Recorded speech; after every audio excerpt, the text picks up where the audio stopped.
दोस्तों, आपका एक बार फिर से हमारे चैनल नोटर में स्वागत है। तो आज की इस वीडियो में हम आपके लिए क्लास 12th पोइट्री के मोस्ट इंपॉर्टेंट क्वेश्चन लेकर आए हैं जो आपके मिड टर्म एग्जाम में आने वाले हैं। ठीक है, मैंने आपको सिलेबस बता दिया था इंग्लिश का। ठीक है, तो सेशन 2022 और 23 के लिए जो आपका मिड टर्म एग्ज़ाम होने वाला है अक्टूबर में, नेक्स्ट मंथ, उसमें ये 3 पोएम्स आएंगी। माई mother at 66, keeping quiet, a thing of beauty. ये तीनों पोएम है, फ्लेमिंगो बुक की पोएम है, और यही तीनों पोएम जो आपके मिड टर्म एग्जाम में आएंगी। ठीक है, तो इसके मैं मोस्ट इंपॉर्टेंट क्वेश्चन लेकर आया हूँ। तो चलिए एक एक करके उन क्वेश्चंस को देख लेते हैं। पहला क्वेश्चन है, क्वेश्चन देखने से पहले एक बात और मैं आपको बता दूं, तीनों जो पोएम मैंने आपको बताई, आपको उसका रफली आइडिया होना चाहिए कि पोएम में क्या क्या बातें की गई हैं, और पोएम का आपको थीम पता होना चाहिए कि किस बारे में जो है पोएम में बात की गई है। तीनों ही पोएम का जो आपको ये जानकारी जरूर होनी चाहिए। ठीक है, तब देखते हैं क्वेश्चन। तो ये क्वेश्चन है माई मदर एट 66 पोएम का। What is the kind of pain and ache that the poet feels. तो किस तरीके का दर्द और पीड़ा थी जो पोएट महसूस कर रही थी। इसका आंसर क्या होगा? The poet realises with pain that her mother has grown old and is nearing her death. Such thoughts make her recollect her childhood fear and anxiety of losing her mother. Even her smiles are an expression of her helplessness at the face of what is inevitable। इसका मतलब क्या हुआ इस answer का कि poet जो है किस तरीके का दर्द और पीड़ा महसूस कर रही थी, हमें बताना है। तो इसका आंसर है कि पोइट को जो है ये रियलाइज़ हो जाता है, उनको ये पता चल जाता है, और ये पता करके उन्हें बहुत ज़्यादा दुख होता है कि उनकी माँ जो है बूढ़ी हो चुकी है और उनकी जो मृत्यु है वो अब करीब आ रही है। ठीक है, यानी कि पोइट को इस बात की चिंता है, इस बात का दुख है कि वो जो है अपनी माँ को खो देगी। और यही सभी जो विचार है पोइट्स को ये मजबूर कर रहे हैं कि वो अपने बचपन के दिनों को याद करें, और बचपन में जैसे उन्हें चिंता होती थी अपनी माँ की, डर होता था कि कहीं उनकी माँ उनसे दूर ना हो जाए, वो पोइट जो है याद कर रही हैं कि अब जो है ये असल में होने वाला है। ठीक है, और उनकी जो स्माइल है अब वो भी एक एक्सप्रेशन है जिससे पता चल रहा है कि वो कितनी हेल्पलेसनेस है, यानी कि कितनी असहाय हैं, कुछ नहीं कर सकती, वो अपनी माँ की मृत्यु को रोक नहीं सकती हैं क्योंकि उनकी माँ जो है अब बूढ़ी हो चुकी है। At the face of what is inevitable. Inevitable यानी कि ज़रूरी है, तो स्माइल देना तो ज़रूरी है ताकि माँ को एक संतुष्टि रहे। ठीक है, कि उसकी बेटी जो है खुश है। लेकिन पोएट को अपने मन में जो है ये दुख बहुत ज़्यादा हो रहा है कि उनकी माँ जो है अब उनसे दूर जाने वाली है। ठीक है, अगला क्वेश्चन देखते हैं। What why are the young trees described as sprinting. ये भी उसी पोएम का क्वेश्चन है कि जो यंग ट्रीज हैं वो दौड़ते हुए क्या डिस्क्राइब कर रहे हैं। स्प्रिंटिंग आपको पता होगा, दौड़ना होता है, तेज़ दौड़ना। तो इसका आंसर क्या है? The sprinting of the tree symbolises the rapidly passing years of humans life from childhood to old age. यानी जो पेड़ इतनी तेज़ी से जा रहे हैं, आपने अगर पोएम पढ़ी है तो उसमें क्या होता है कि लेखिका जो जब कोचीन एयरपोर्ट जा रही होती है पोएट, तो वहाँ पे जो कार में से देखते हैं कि पेड़ जो है कितनी तेज़ी से जो है मूव कर रहे हैं, लेकिन असल में ऐसा नहीं है, उनकी गाड़ी मूव कर रही होती है और उनको ऐसा लगता है कि पेड़ जो है मूव कर रहे हैं। तो जो पेड़ स्प्रिंट कर रहे हैं, इतनी तेज़ी से दौड़ रहे हैं, वो क्या दिखा रहे हैं? तो वो ये दिखा रहे हैं कि ह्यूमन लाइफ जो है कितनी जल्दी जो है ख़त्म हो रही है, चाइल्डहुड से लेके ओल्ड एज तक कितनी जल्दी जो है समय बीत रहा है। The trees shows strength and activity is contrasted with that of an old and weak mother who seems dormant sleeping in the car।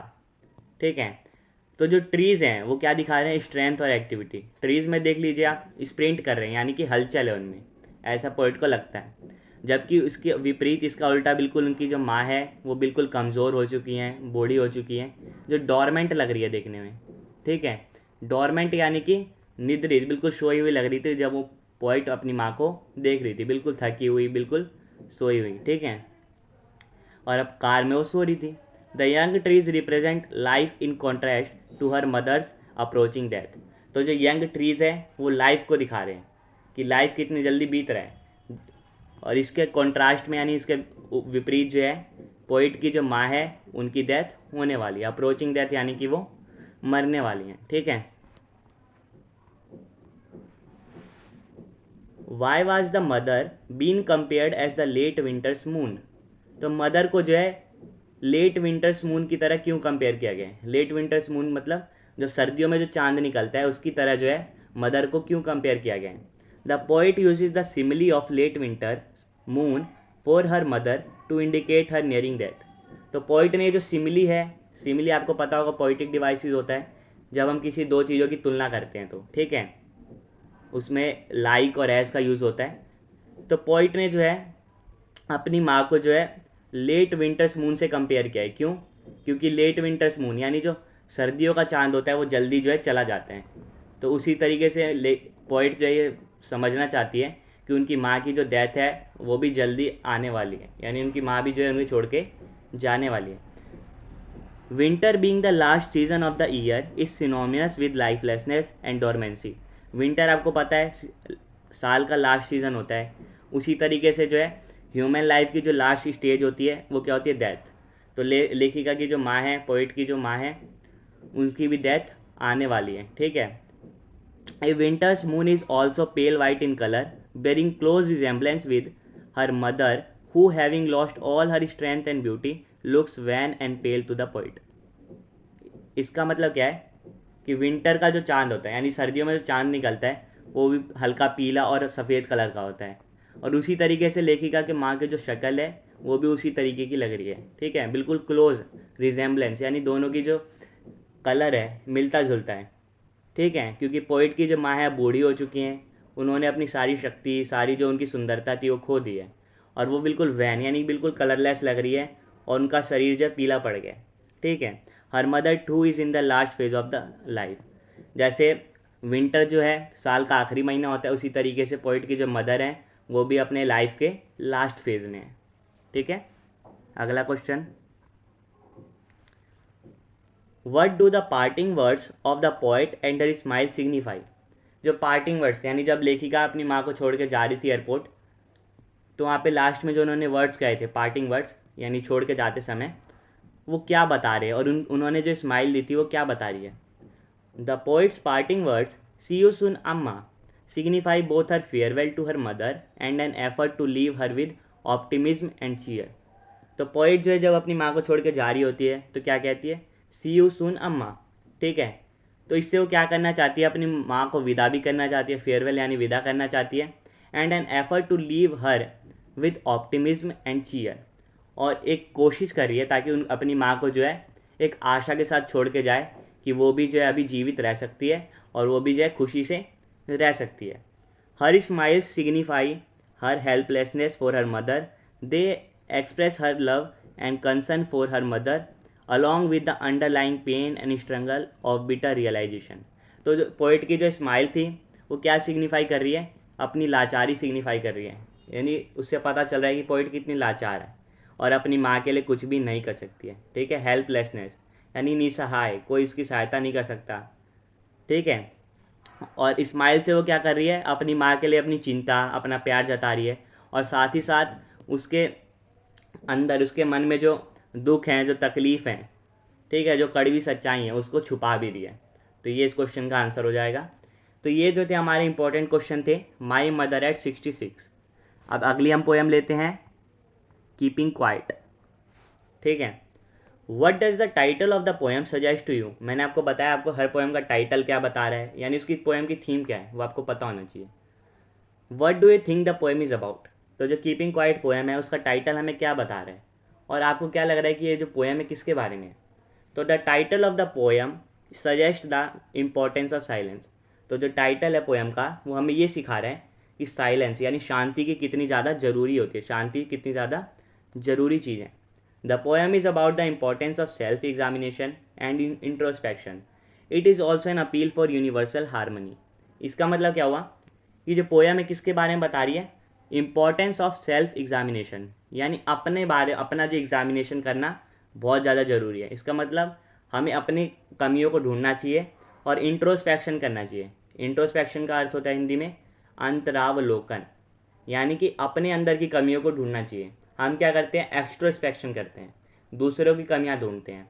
तो हमें ऐसा नहीं करना चाहिए, हमें अपनी कमियों का ढूंढना चाहिए और अपने आप को एग्जामिन करना चाहिए, अपने आप को चेक करना चाहिए कि हम जो कर रहे हैं वो सही है कि नहीं। तो यही जो इस पोएम में बताया गया है, इसी की इंपॉर्टेंस को जो है पोएम में समझाया गया है। और इस पोएम में एक अपील भी करी गई है यूनिवर्सल हारमनी की। हारमनी आपको पता है भाईचारा, तो सभी दुनिया में सभी लोग जो है भाईचारे के साथ रहें, ये इस पोएम में एक अपील भी की गई है। अगला question, what will counting up to 12 and keeping still help us achieve. ठीक है, तो शांत रहने से हम क्या अचीव कर सकते हैं, ये क्वेश्चन पूछा है। According to the poet, it will help us understand ourselves and those around us better. The quietness will aid our understanding of the significance of peace and tranquillity in this age of futile activities. Thus, they will help us in introspection and self-analysis. तो शांत रहने से हम क्या कर सकते हैं, शांत रहने से जो है हमें ये समझने में मदद मिल सकती है कि हम क्या हैं और हमारे आसपास के जो लोग हैं हम उनको भी अच्छी तरीके से समझ सकते हैं। क्वाइटनेस यानी शांति से जो है हमारी अंडरस्टैंडिंग जो है बहुत अच्छी हो जाएगी। ये जो दुनिया है फ्यूटाइल एक्टिविटीज़, फ्यूटाइल का मतलब क्या होता है, निरर्थक, जिसका कोई काम नहीं है। तो बिना काम की जो हम एक्टिविटीज़ करते हैं जिसमें हम अपना टाइम वेस्ट करते हैं, तो अगर हम शांति से सोचेंगे तो हम अपना टाइम जो है बचा सकते हैं और उन फालतू की चीज़ों को छोड़ के हम इम्पोर्टेंट कोई काम कर सकते हैं। ठीक है, पीस एंड ट्रांक्विलिटी, ट्रांक्विलिटी का मतलब ही शांति होता है, पीस मतलब ही शांति होता है। तो जो क्वाइटनेस यानी जो शांति है वो हमें क्या दिखा रही है कि हम ये जो निरर्थक बेफालतू के हम काम करते हैं उसको छोड़कर जो है हम शांति से सोच सकते हैं और अच्छा कोई काम कर सकते हैं। They will help us in introspection and self analysis. और अगर हम शांति से काम करते हैं तो हम अपना इंट्रोस्पेक्शन भी कर सकते हैं और अपनी कमियों को आसानी से पहचान सकते हैं। ठीक है, तो यही इसका आंसर हो जाएगा। अगला, what is the sadness that the poet refers to in the poem. तो पोएम में जो सैडनेस की बात हुई है, ठीक है, वो पोइट उससे क्या कहना चाहती है। The poet refers to the sadness of feeling to understand oneself in the monotonous everyday existence. Monotonous का मतलब क्या होता है, थकाने वाला। ठीक है, तो जो सैडनेस पोइट ने यूज़ किया है इस पोएम में वर्ड, उससे पोइट क्या कहना चाह रही है। तो पोइट कहना चाह रही है कि आज की जो थकान भरी ज़िंदगी हो गई है उसमें हम एक दूसरे को समझने में जो फेल हो रहे हैं, हम एक दूसरे को समझ नहीं पा रहे हैं। She also finds it sad that the humanity is moving towards its own ruin owing to its unanalysed action. तो पोइट को ये सोच के भी दुख होता है कि जो ह्यूमैनिटी है यानी मानव जाति है, मानवता जो है वो क्या कर रही है, अपने को ही नष्ट करने जा रही है। कैसे, अनएनालाइज्ड एक्शन करके, यानी बिना सोचे समझे काम कर रही है जिससे वो अपना ही नष्ट कर रही है। ठीक है, अपना ही भविष्य को नष्ट कर रही है और खुद को ही नष्ट कर रही है। He regrets the rush of outdoing others then has made us forget the values of humanity. और उसे ये सोच के बहुत ज़्यादा ख़राब लगता है कि आजकल होड़ लगी हुई है, रेस चल रही है कि हमें दूसरों से अच्छा करना है।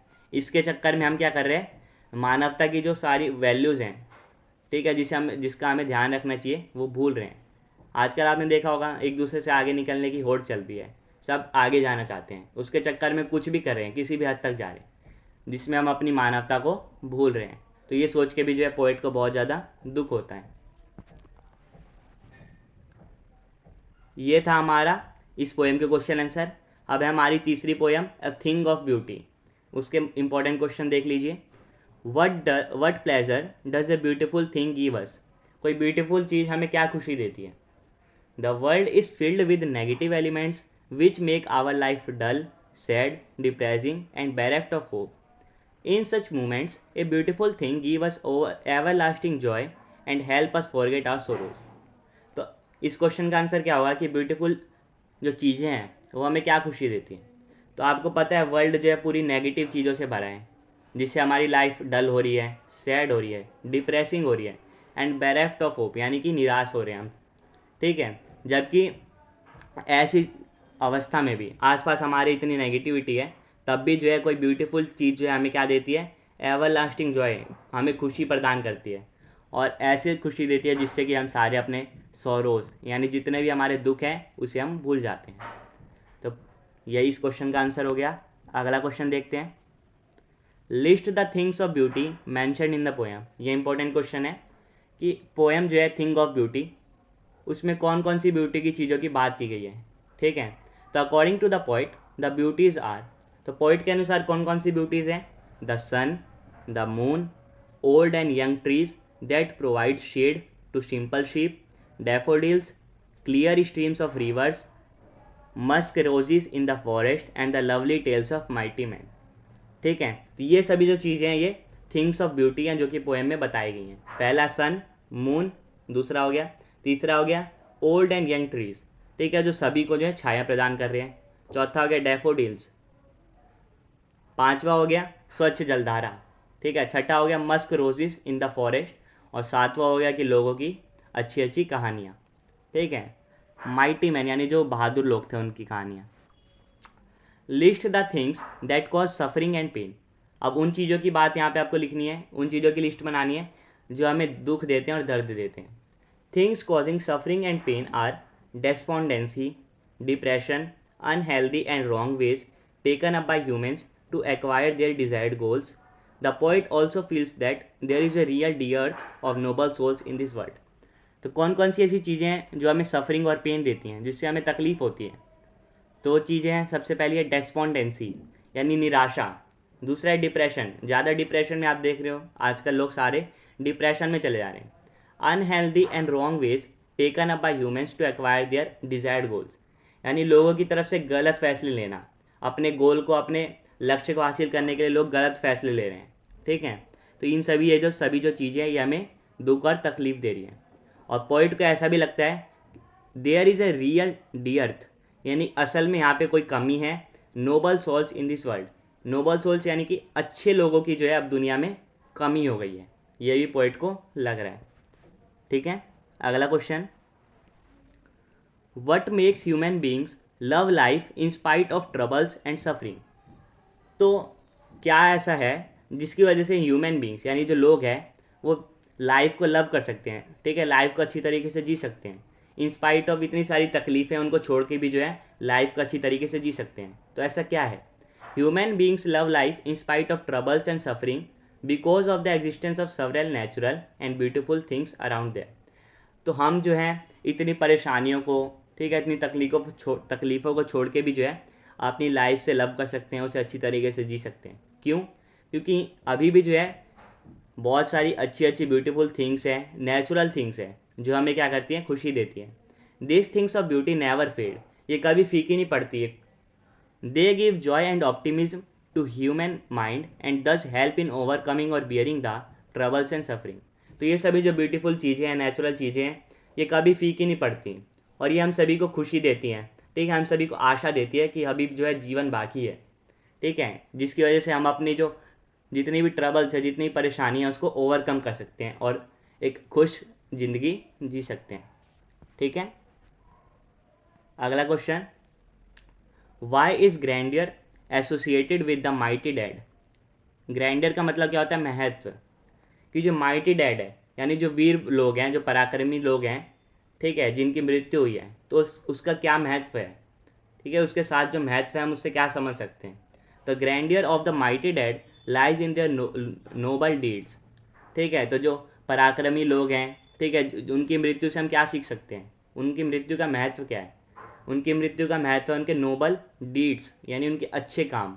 उन्होंने अच्छे काम किए हैं अपने देश के लिए, उन्होंने जो है अपनी जान दी है, ठीक है। तो इससे जो है हम उसका महत्व समझ सकते हैं। They have left behind the beautiful legacy of their brave acts. उन्होंने जो है इतने बहादुरी वाले काम करे हैं, उसको जो है उन्होंने पीछे छोड़ दिया, ठीक है। Their selfless sacrifice and deeds for welfare of mankind inspire us, ठीक है। उन्होंने बस बहादुरी वाले काम किए, कभी उसकी तारीफ़ नहीं करी, उनको पीछे छोड़ दिया। उनकी जो सेल्फलेस सेक्रीफाइस है यानी अपने बारे में सोचे बिना देश के लिए या मानव जाति के लिए उन्होंने जो जान दी है, ठीक है, उनके उसके लिए जो अच्छे काम किए हैं वो हमें आज भी इंस्पायर कर रहे हैं। तो ये भी क्वेश्चन आपको पता होना चाहिए। ये हमारा आज का लास्ट क्वेश्चन था। तो उम्मीद करता हूँ आपको वीडियो पसंद आई हो। तो थैंक यू, आपने अगर पूरी वीडियो एंड तक देखी है। और वीडियो ज़रूर दोस्तों को शेयर कर दीजिए ताकि पूरी वीडियोज़ उनको भी मिल सके। और जो इम्पोर्टेंट क्वेश्चन है जो आपके एग्ज़ाम में भी आ सकते हैं और आपके दोस्तों के एग्ज़ाम में भी, तो वो उनको भी समझ में आ जाए। तो आपसे फिर मिलेंगे नेक्स्ट वीडियो में। तब तक के लिए प्लीज़ चैनल को सब्सक्राइब कर दीजिए। आगे आपके लिए और भी ज़्यादा इंपॉर्टेंट वीडियोस आने वाली है। तब तक के लिए bye bye, see you again, जय हिंद।